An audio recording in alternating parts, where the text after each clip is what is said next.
Hey guys, Miss Riggs here, and this is our second video in the series of blood. So let's go ahead and get started. So we're going to talk about the differences between red blood cells, white blood cells, and platelets in this video.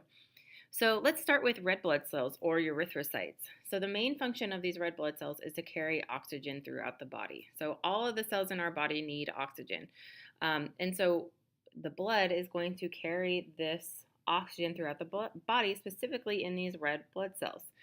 So what do they consist of? So the anatomy of these erythrocytes is it has a biconcave disc. What does that mean? So bi means two, right? And concave means it's going to have these little indentations within the disc. That's actually where the nucleus comes out of these erythrocytes. So erythrocytes do not actually have a nucleus in them. They start out with a nucleus, but then they come out when they decide that they're going to be red blood cells. So not having this nucleus allows for more surface area. And as we talked about in different sections, surface area is really important when we're using diffusion. And we are using diffusion in order to get these oxygen molecules at a fast rate into our bloodstream. So essentially, they are just big bags of hemoglobin, and hemoglobin is what we are going to use in order to bind these oxygen molecules in these cells. They are anucleated, so they do not have a nucleus, as we just talked about, and they contain very few organelles because their only function is to bind these oxygen molecules. They do outnumber white blood cells, so there's 1,000 of these erythrocytes per one white blood cell, and that's something we talked about in our previous video. So what is hemoglobin? We talked about hemoglobin being inside of these erythrocytes. The hemoglobin are proteins, and when we think about a protein as a macromolecule, we think about it as a large molecule within the body. It makes up different tissues within the body. It's needed for basically almost every process in the body. This hemoglobin contains a lot of iron. We think that it's going to be this big molecule, which it is when we're talking about the size of different molecules. But interesting enough, in one tiny microscopic erythrocyte, or red blood cells, we have 250 million of these hemoglobin molecules.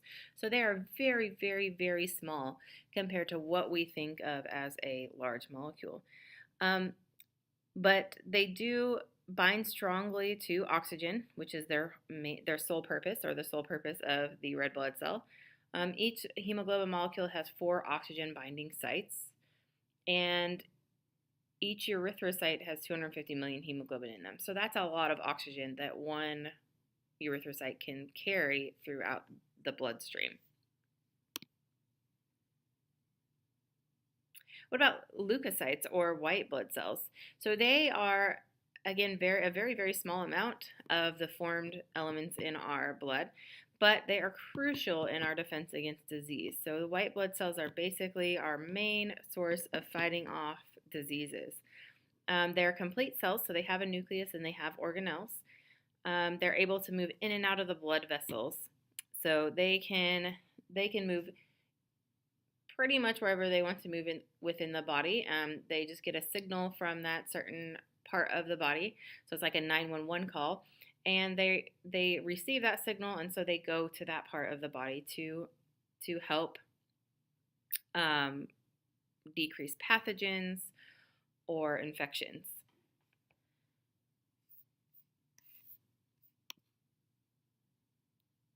So we talked a little bit about leukocyte levels within the blood, but let's get down to the actual levels of these leukocytes. So we know that there are a small number within the blood, but by testing the amount of leukocytes we have in our blood, we can tell whether we have an infection in our body or whether we are healthy. So this is done by a CBC, or a complete blood count. And so normal levels of leukocytes within our blood are anywhere from 4,000 to 11,000 cells per milliliter of blood. Abnormal leukocyte levels is going to be called leukocytosis, and this is going to be above 11,000 leukocytes per milliliter of blood. And if we have more than this, it generally indicates that we have an infection within our body, and we can do more tests to figure out what is wrong. Then we have leukopenia, and this is an abnormally low leukocyte level, and this is commonly caused by certain drugs. So if you're going through chemotherapy, as an example, you're killing off cells within your body. So you're not only killing off these cancer cells, you're also killing off different cells within your body, and one of those happen to be leukocytes. So these drugs are going to cause a low level of leukocytes. So what does that mean for a patient? So what that means is a patient doesn't want to go and, hang out with a bunch of preschoolers while they're on chemotherapy. This wouldn't be a good idea because they don't have a high level of these leukocytes to fight off infection. So oftentimes, some of the complications associated with cancer really have nothing to do with the cancer itself, but that they can't fight off these infections, so they can get greater infections within their body because of the treatments to this cancer. So we can talk again about the types of leukocytes. Remember, we have the granulocytes, which are granulated, basically, and they have granules in their cytoplasm. These include the neutrophils, eosinophils, and basophils. And we talked in our last video about what they do. So then we have the agranulocytes. They do not have granules within their cytoplasm. They include lymphocytes and monocytes.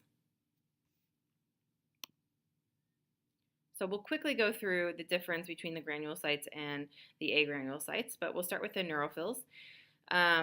They have a multi-lobed nucleus with fine granules. They act as phagocytes at active sites of infection. So again, they go and basically eat these infections and ingest these infections as they go.